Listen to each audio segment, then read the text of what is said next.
오늘 선포되어질 하나님의 말씀은 에스겔서 13장 1절에서 16절까지 말씀을 교독하겠습니다. 에스겔서 13장 1절에서 16절까지 말씀입니다.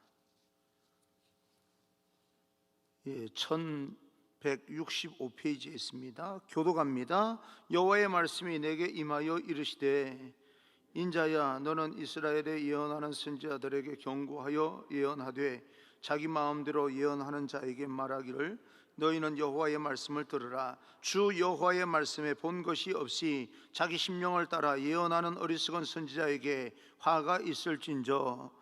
이스라엘아, 너희의 선지자들은 황무지에 있는 여우 같으니라. 너희 선지자들이 성 무너진 곳에 올라가지도 아니하였으며 이스라엘 족속을 위하여 여호와의 날에 전쟁에서 견디게 하려고 성벽을 수축하지도 아니하였느니라.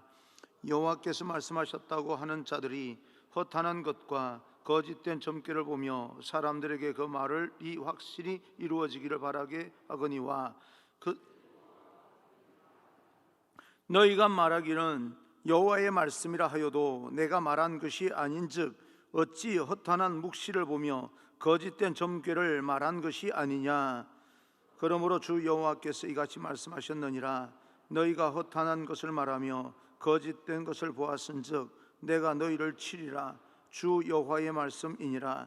그 선지자들이 허탄한 묵시를 보며 거짓 것을 점쳤으니 내 손이 그들을 쳐서 내 백성의 공회에 들어오지 못하게 하며 이스라엘 족속의 호적에도 기록되지 못하게 하며 이스라엘 땅에도 들어가지 못하게 하리니 너희가 나를 여호와인 줄 알리라.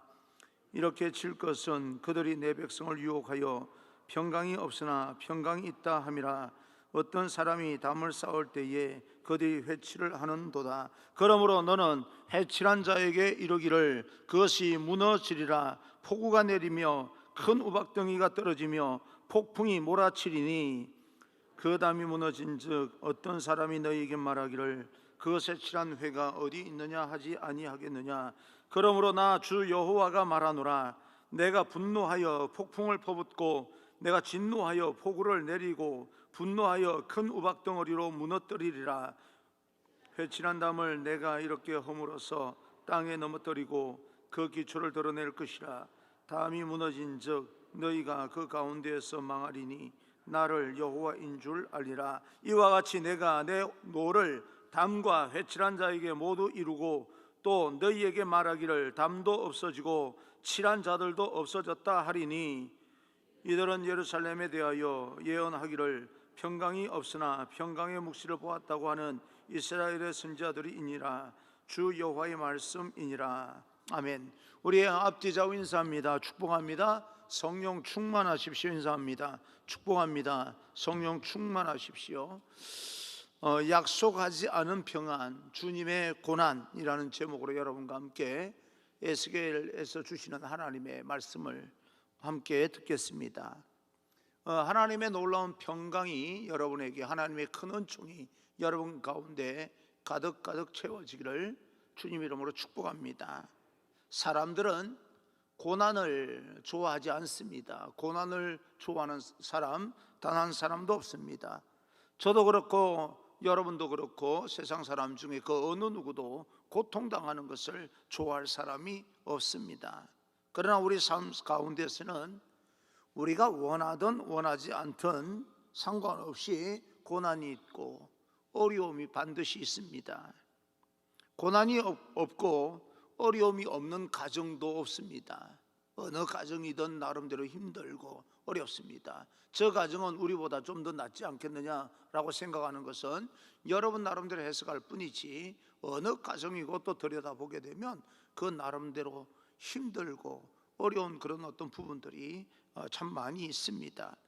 아무리 우리 가정은 아무 문제 없이 행복하다라고 하는 말하는 사람들도 가만히 이렇게 들여다보면 그 나름대로 고민이 있기 마련입니다. 나는 고난도 없고 어려운 일이 전혀 없다라고 말하는 사람이 있다면 그 사람은 인생을 잘 모르는 사람일 것입니다. 정말 인생을 우리가 좀 더 깊이 고민하면서 생각을 깊이 해본다면 고난이 없는 인생이 어디 있고, 그죠? 장애물이 없는 인생이 어디 있겠습니까?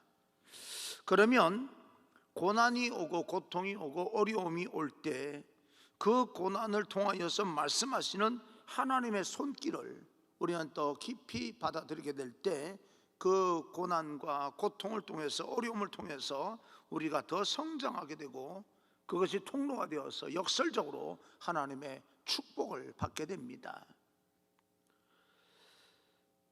축복의 문 가운데 하나가 고난임을 명심하시고, 우리가 고난을 당하지 않을 수는 없겠지만 고난을 통과할 때 하나님께서 그 뒤에 예비한 하늘의 축복이 있다는 사실을 분명히 여러분 믿으시고, 하나님의 은혜가 기다리고 있다는 사실을 믿으시고, 고난과 어려움 중에 있다면 용기를 내고 힘을 내고 우리는 견디고 버티고 극복해 나가야 됩니다.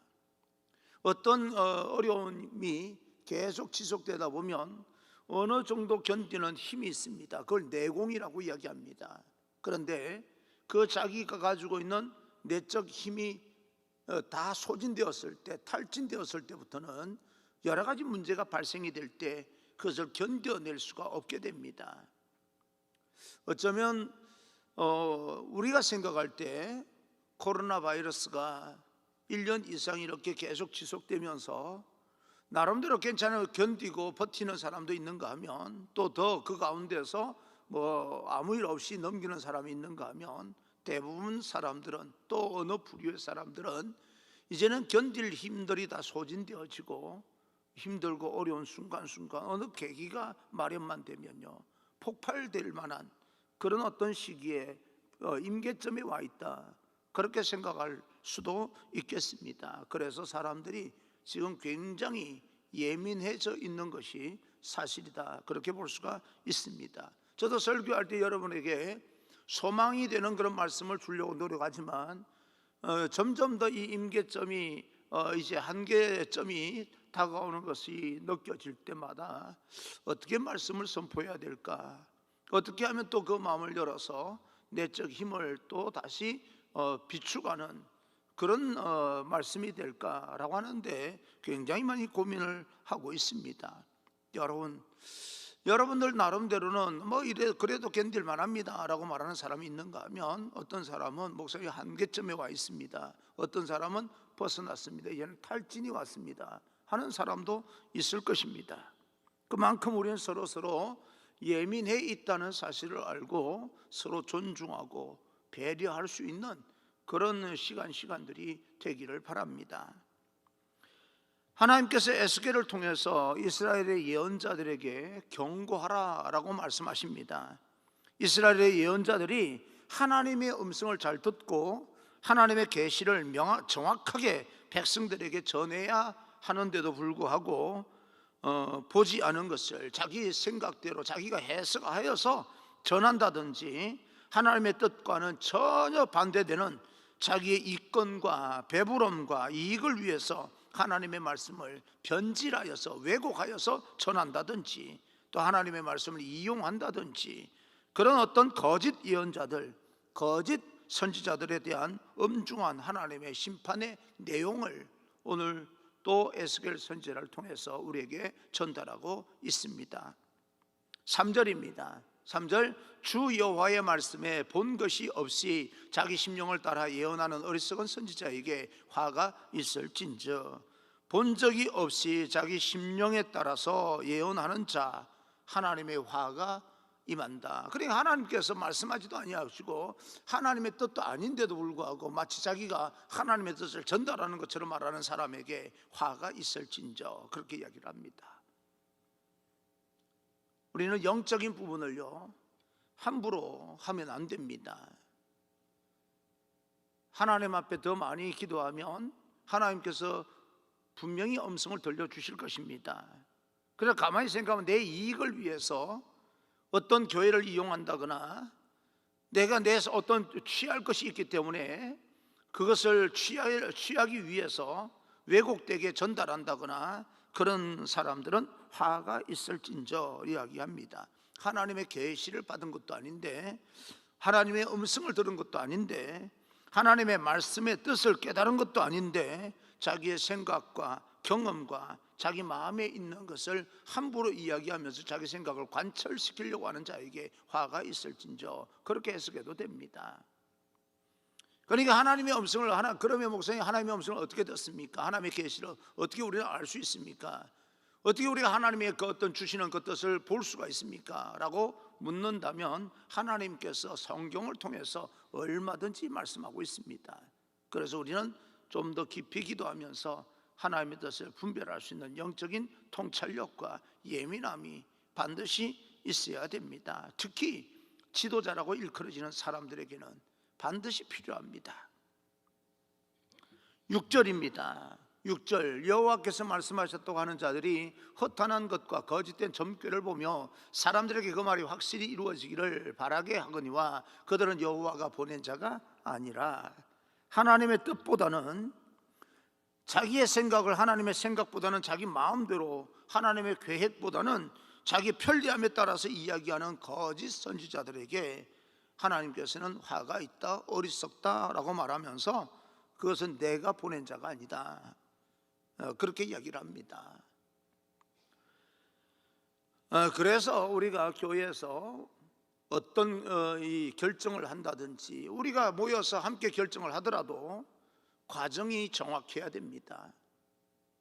다른 여러 사람들 내 생각에는 이렇게 하는 게 맞아 라고 결론을 짓고 그렇게 움직여지도록 그렇게 만드는 것이 아니라, 내 생각이 분명히 확실히 맞다 할지라도 그래도 회중들에게 어떻게 생각하느냐고 한 번쯤은 물어보고, 그리고 어떤 방법이 있겠느냐, 내가 방법을 갖고 있다 할지라도 어떤 방법이 있겠느냐라고 하는 걸 한 번쯤은 물어보고 자기 방법을 이렇게 검증해 나가는 방법을 취해야지, 내 생각이 무조건 옳으니까 따라와 이런 방법은 안 됩니다. 교회는 그런 곳이 아닙니다. 담임 목사라고 해서 그렇게 하면 안 됩니다. 장로님들이라고 해서 그렇게 하면 안 됩니다. 반드시 내가 옳은 것이, 내가 옳다고 생각하더라도 어떻게 생각하느냐고 한 번쯤은 회중들에게 물어볼 필요가 있다라고 하는 겁니다. 왜냐하면 하나님께서 주변 사람들을 세워서 내 생각을, 방향을 바로 잡게도 만드시고 내 결정을 지지하게도 만드시고, 분명히 하나님께서 하나님의 사람들을 곳곳에 세워두셨기 때문에 한 번쯤은 그 과정을 밟는 것, 그 과정이 굉장히 중요합니다. 그래서 8절에 이렇게 이야기합니다. 내가 너희를 치리라, 주 여호와의 말씀이니라. 그래서 사람들의 귀에 달콤한 그런 말씀으로 미혹하는 선지자들에게 하시는 하나님의 말씀입니다. 미리 결정을 지어놓고요, 마치 자기가 결정하면 다 되는 것처럼 생각하는 사람들에게 화가 있을진저, 그렇게 이야기하는 것과 같습니다. 10절은 이렇게 이야기하는데, 이렇게 칠 것은 그들이 내 백성을 유혹하여 평강이 없으나 평강이 있다 함이라. 어떤 사람이 담을 쌓을 때에 그들이 회치를 하는도다. 좀 조심스러운 그런 이야기지만 우리는 익히 많이 듣고 있습니다. 한국 교회 강단이 여러 목사님들이 설교를 이렇게 종합해서 들어보게 되면 상당 부분 자기의 생각을 관철시키기 위해서 성경을 이용하는 경우도 굉장히 많이 있는 것을 보게 됩니다. 저도 설교를 하기 전에 이 본문은 다른 어떤 목사님들은 어떻게 설교를 하고 어떤 내용을 하고 있는가라고 하는 것을 여러 매체를 통해서 확인을 합니다. 책을 통해서도 확인을 하고요. 그래서 이분은 이렇게 이런 관점에서 하나님의 음성을 들었구나, 저분은 저렇게 하나님의 음성을 들었구나 라고 하는 것을 체크하지 않는 것이 아닙니다. 그런데 대부분 이 말씀을 보게 되면 내가 어떤 주제 설교라고 하는 것이 그런 겁니다. 주제가 있어요. 주제를 설득시키기 위해서 말씀을 이리저리 갔다가 그 주제가 맞다고 하는 것을 확인시켜주는 그런 작업을 하는 것이 보통 설교인데, 그것이 틀렸다라고 볼 수는 없습니다. 근데 지나치게 내가 주장하고 내가 교육시키고 싶어하는 부분들을 성경을 이렇게 끌어다가 주장하다 보니까 하나님께서 말씀하시는 하나님의 음성으로 말하지 아니하고 내 생각을 관철시켜서 뭔가 성취를 해나가려고 하는 그런 욕심이 보이는 설교가 참 많이 있다는 것을 우리는 조심스럽게 말할 수가 있습니다. 여러 가지 축복도 이야기하고, 그리고 또 내적인 파워를 우리는 계속해서 좀 축적을 해서 어떤 어려움이라도 우리는 이겨내야 된다라고 하는 것은 맞습니다. 그렇지만 그런 어떤 모든 죄의 축적이라고 하는 이 어떤 능력의 축적이라고 하는 것은 그 안에 죄의 해결의 메시지와 축복의 메시지가 함께 균형을 이루어야 되는 것이 사실입니다. 형통하고 축복만 강조하다가 우리가 제거해야 될 부분을 제거하지 못하는 부분들이 있다면 그건 소용이 없는 거지요. 여러분, 하나님을 믿으면 무조건 복을 받는다라고 하는 생각을 가지면 안 됩니다. 그래서 어떤 사람은 이야기합니다. 하나님 믿어서 복을 받지 않으려면 얼마든지 세상에 나가면 복 받을 만한 신이 있는데, 빌면 복 준다고 하는 신이 있는데 그렇게 가면 되지 않겠느냐. 이스라엘이 그래서 우상숭배 바알신에 빠진 겁니다. 하나님께서 말씀합니다. 내가 내 방법대로 죄를 제거하고 내 앞에 나와서 예배드리고 제사를 드리고, 제사를 드릴 때는 이렇게 드리고, 이런 제사를 드리고 저런 제사를 드리고, 그러니까요, 이 귀찮아진 거예요. 그러다 바알신이 유입이 되면서 가만히 보니까 바알신은요 들어와가지고 절만 하고요 복 준다 그러면 와서 가서 놀기만 하고 그 여사제들하고 즐기기만 하고 하면 복 준대요. 풍성하게 된대요. 그러니까 뭐예요? 하나님 믿을 필요가 뭐 있습니까? 복잡하게 절차를 거쳐서 제사 드리고 예배 드리는 것보다 가서 그냥 가서 절 한번 하고요 여사제들하고 그렇게 즐기기만 하면 복 받는데, 풍요예요. 풍요가 오는데 뭐 하려고 하나님을 믿겠습니까? 그래서 이스라엘 백성들이 급격히 바알 신상으로 우상 숭배로 빠져들어가 버린 거예요. 근데 여러분, 착각하지 마십시오. 이 땅에 생명을 주는 신은 하나님밖에 없습니다.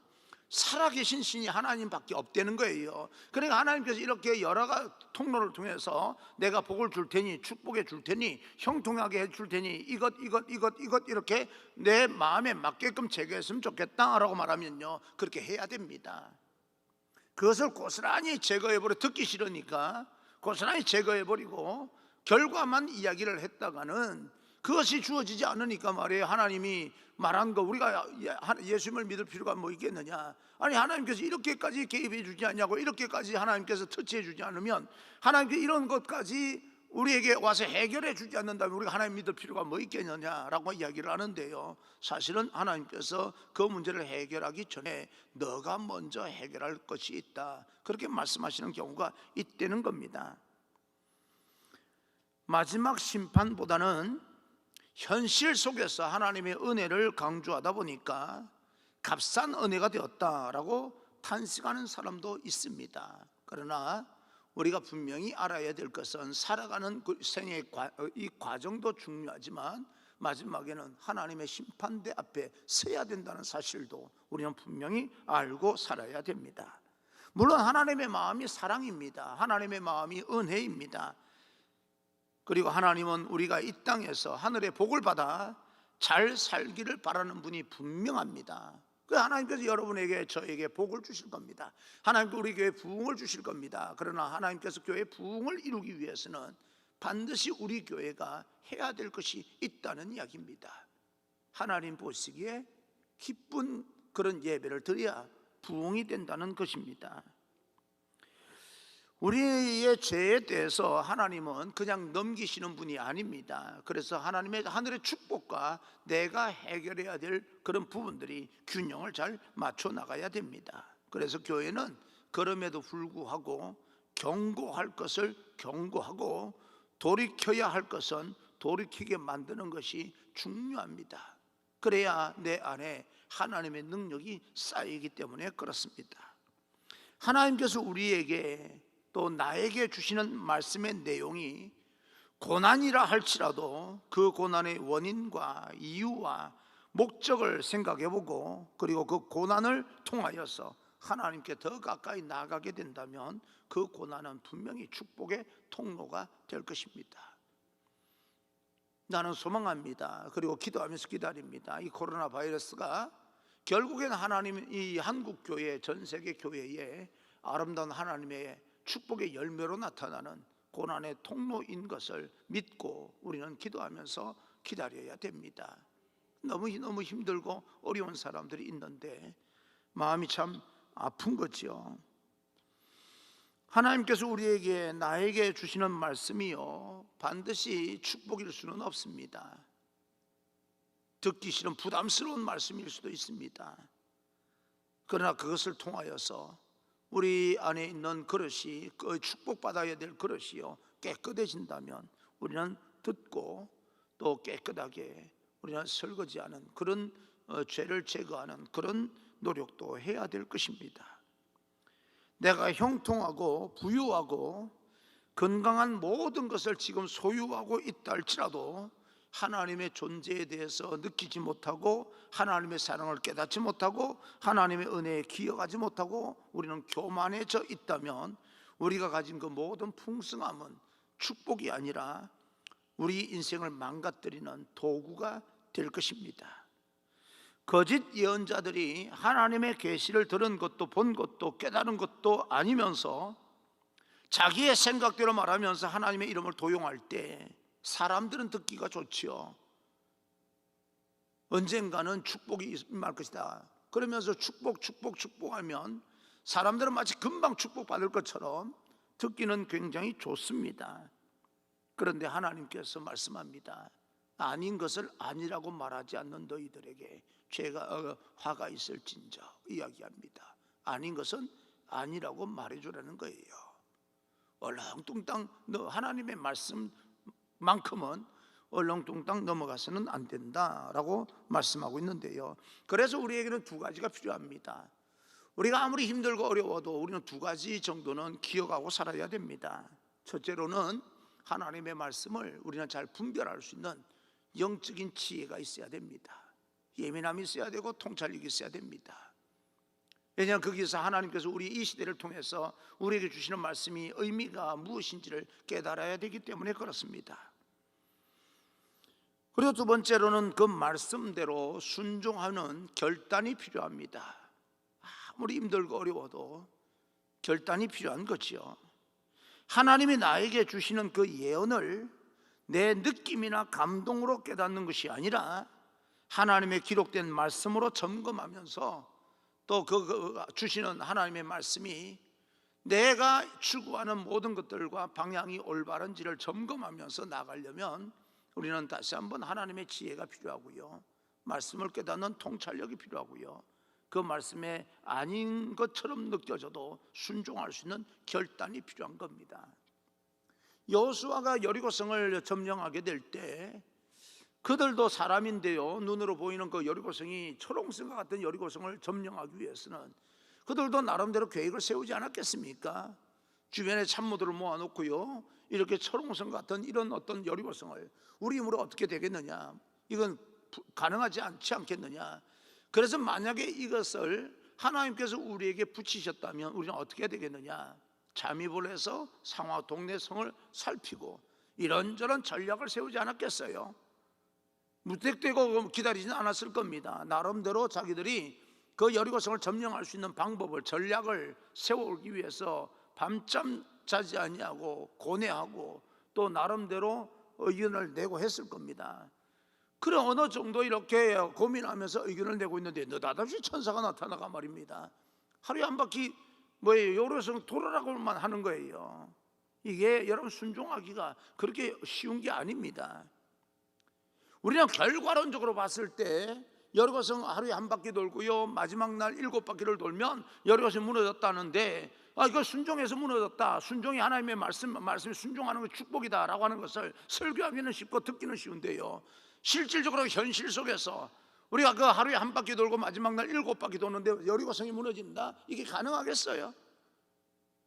여러분, 사업을 하는데 어떻게 하면 우리 이 회사를 번성하게 만들 것이냐, 모든 그 임원들이 모여서 막 머리를 쥐어짜고요, 고민을 하고요, 워크숍을 하고 이런저런 공부를 하고 해서 나름대로 계획을 세워 방향을 잡았는데 너다도 천사가 나타나가 그 소용없어. 그래 말하면 내가 고민하고 전략을 세운 모든 것들이 포기가 되어집니까? 어렵지요. 이게 그렇게 만만한 것이 아닙니다. 그런데도 불구하고 그 말이 천사를 통해서 들려졌을 때 하나님께 주시는 음성이라고 하는 것을 들었고 분별할 수 있는 지혜가 있었고, 누구에게요? 여호수아에게. 그리고 그것을 순종하는 결단이 필요했던 겁니다. 용기가 필요했던 거예요. 그래 특히 이 시대를 살아가는 리더들은 그래서 하나님의 말씀을 듣고 분별할 수 있는 영적인 통찰력을 진여야 주변 사람들이 고생을 안 합니다. 아모스 6장을 보게 되면 북이스라엘 지도자들과 남유다 지도자들이요, 하나님의 뜻을 잘못 깨닫고 잘못 행동을 합니다. 하나님의 심판을 명해요. 하나님께서는 공의와 정의를 행하는 것인데, 정의가 하수같이 흐르는 것이 하나님의 뜻인데, 지도자들은 그렇게 생각하지 않았습니다. 하나님의 뜻을 왜곡했어요. 그러고 나니까 그 지도자들을 통하여서 하나님께서 아모스 선지자를 통하여서 심판을 명령하게 되는데, 거기에서도 하나님의 심판을, 형벌을 명령하게 되는데, 지도자들의 잘못으로 인하여서 북이스라엘뿐만 아니라 남유다까지 그렇게 극심한 고통을 당합니다. 한 사람의 리더가 하나님의 말씀을 듣고 통찰하는 능력이 있을 때 따르는 백성들도 평안하게 됩니다. 그리고 한 사람의 리더가 하나님의 말씀을 왜곡하고 자기 뜻대로 고집을 피울 때 주변 모든 사람들도 같이 심판을 받게 되고 형벌을 받게 됩니다. 오늘날 이 세상 속에서 우리 믿음의 사람들은 모두가 다 누가 지도자라고 말할 것도 없이 하나님의 말씀을 듣는 자는 지도자입니다.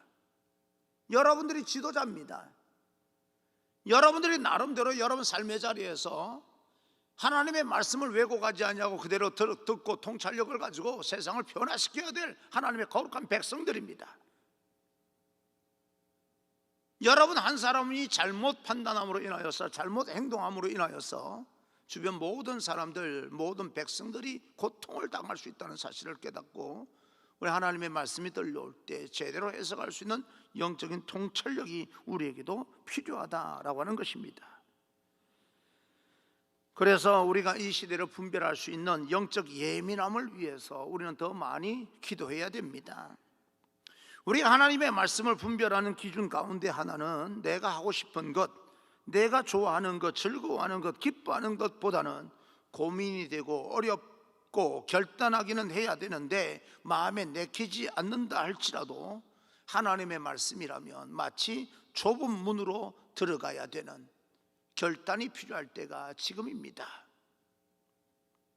하나님의 말씀이 나에게 부담이 되고요, 하나님의 말씀대로 살면 손해를 볼 것 같고, 하나님의 말씀대로 살면 내가 세상에서 바보라고 하는 말을 들을 것 같고, 어리석다는 말을 들을 것 같지만 그것이 어쩌면 하나님의 말씀대로 사는 방법 중에 하나가 아닐까라고 하는 생각도 해보는 겁니다.